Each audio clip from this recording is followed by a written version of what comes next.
Hello and welcome back to Black Dice Gaming. I'm James and today we're doing a painting tutorial. We're going to paint up some of these Aggradon lances. These are the two that I've recently finished, and this is the drummer. Get it into focus. And this is the standard bearer monster. And this one is going to be for my leader. Okay, so we're going to paint this one up in the same way as we've done the other two. And without further ado, let's get some painting.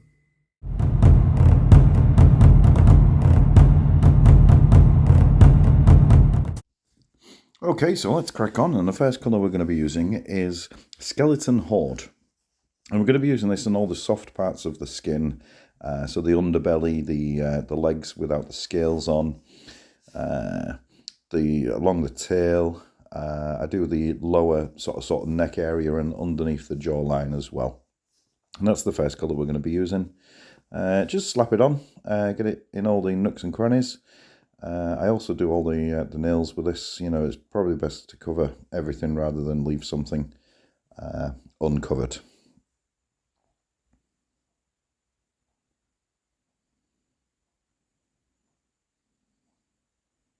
There is quite a bit of skeleton horde to be used on the model.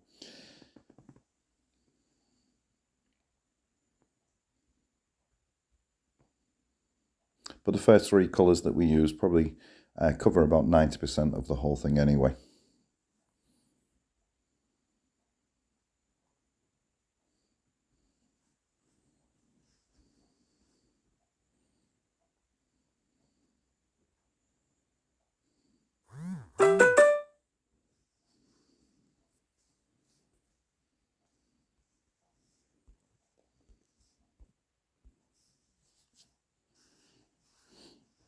So with that done, we're going to move on to our second colour. And for this I used Gryph-hound Orange. So this part we're going to concentrate on the scales. Those thighs there and the scales along the top of them. The sort of top part of the tail as well. And then just down towards the shoulder on his front arm just there. We'll also be running up the neck and covering most of the face in the orange as well.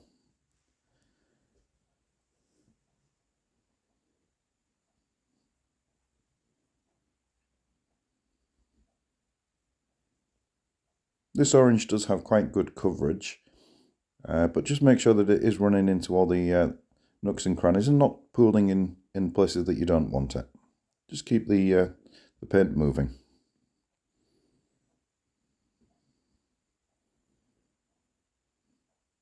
It's also quite important to make sure you get in between the spines as well. There was quite tricky. They're not all black. There are sort of orange or whatever colour you choose to use plates between them. So you've got to make sure that the colour that you're using does flow in between those cracks on the spines particularly.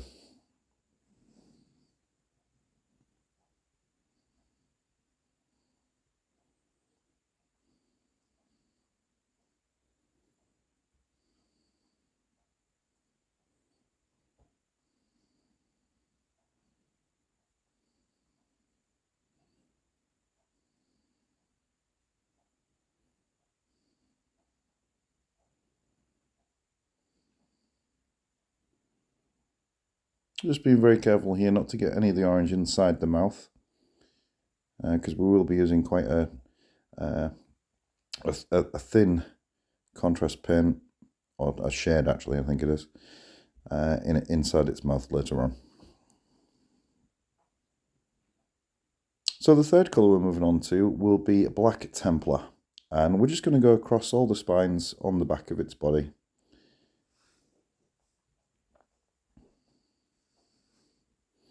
You could, if you choose, to completely miss these out and just cover them in the orange as well.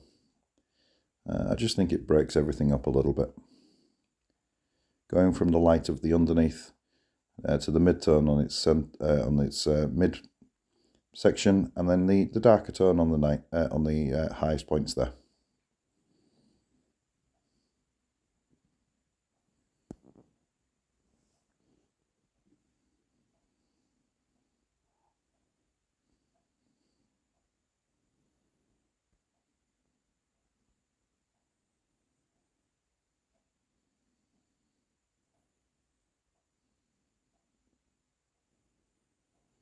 I also blacked in all the nails and talons on the dinosaur as well.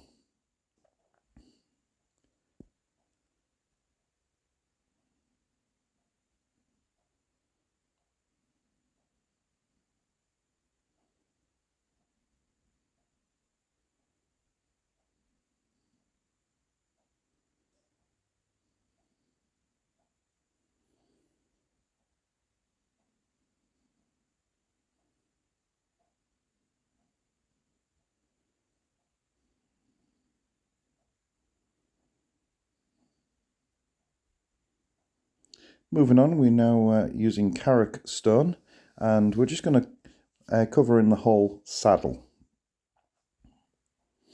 I think this is a nice light colour. You could use a basilicanum grey if you wanted to do it a more stone sort of colour, but I like the sandstone look that this Carrick stone seems to leave behind.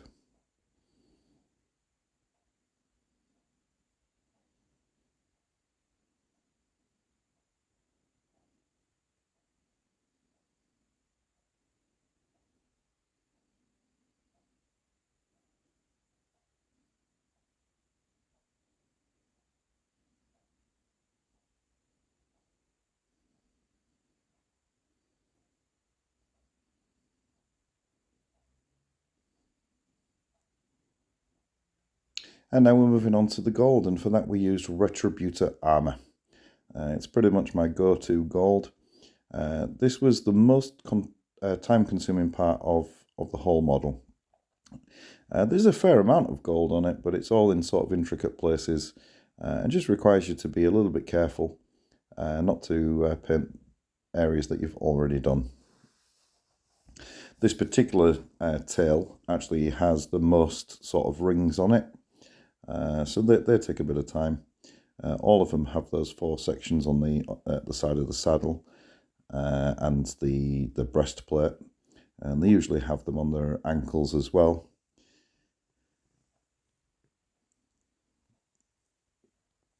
And then there's also a band at the end of the tail that is securing the feathers onto the tail. But just take your time, go around the whole model twice just to make sure that you've covered everything. It would be quite easy to miss some of the smaller parts.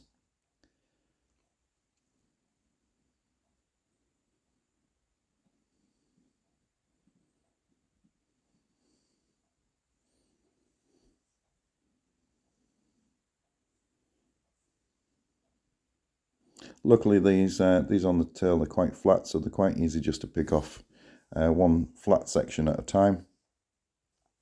A lot easier to paint than if there was round. It also helps just to thin down the paint a little bit as well. It makes it flow a little bit easier.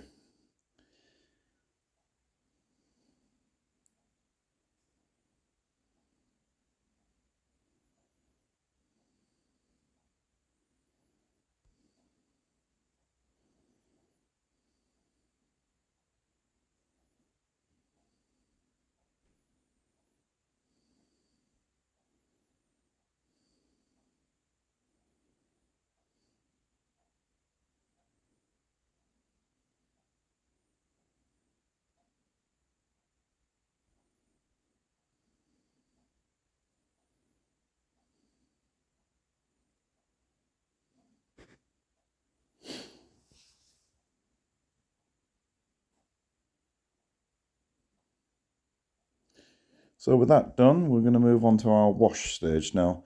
I've decided to use Seraphon Sepia here, and I've covered the entire model, basically everything that's been painted, covering it in that paint. You could use Aggradons Earthshade if you want to slightly darken it all a little bit, giving it a slightly more grim look. Or you could use Reichland Flesh Shade as well, and it would get a sort of mid, somewhere in the mid. Moving on now, we're using Wraithbone just to dry brush the under part of the beast. Anything that we got the skeleton contrast on, skeleton horde, we're now going to go over with Wraithbone. I hadn't let the Seraphon sepia fully dry, so that didn't look as good as it could have done. Anyway, we're moving on now to the feather. We did that in Pterodon Turquoise, and it's a really strong, bold, deep colour, but also it's dark and vibrant at the same time. I think it really stands out, especially against the orange. But obviously you could pick out whatever feather colour you would like to do. Moving on now, we're doing the sort of leather part underneath the saddle. And for that I used Gore Grunter Fair. It's a slightly more orangey brown, which going against the Gryph-hound orange sort of blends quite nice, and it's not too different. Slightly deeper shade, but you know there is a significant difference between the orange and the brown, but still enough close together that it sort of ties in. I also do all the ropes in the same colour. Just get all those knocked out at the same time. It's dark enough to stand out, but not too dark that it creates an unwanted contrast.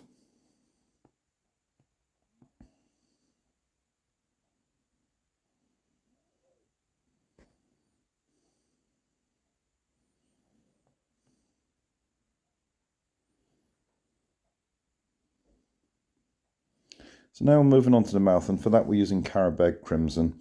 And we're just going to do the entire insides. We'll cover the tongue, the teeth, the gum line, and the parts of the mouth that are open and exposing the sort of inner cheek.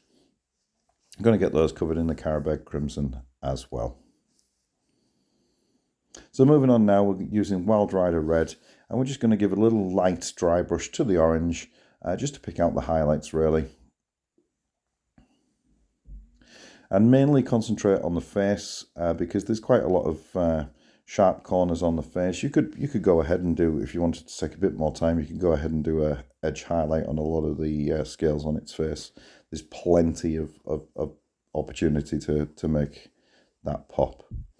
There I just smashed the tongue in with some Blood Angels Red. And now I'm picking out the teeth, and I'm using Wraithbone once again. You could use Screaming Skull or any of the bone ivory type colours that are on offer. But I like the Wraithbone because it's quite bright, but it's not white. Lastly, I'm picking out the eye here, and I'm just picking it out with Flashgit's Yellow. Moving on to the base. So we covered the base in Stellin Mud. I then painted that Cygor Brown. I did that in between some of the other stages. What I'm doing here is I'm just highlighting with Mournfang Brown, just to create like a sort of mid-tone.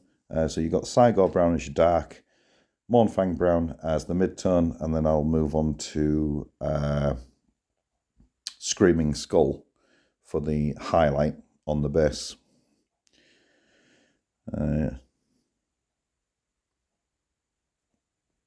Just the three tones, just make it sort of give a little bit more interest.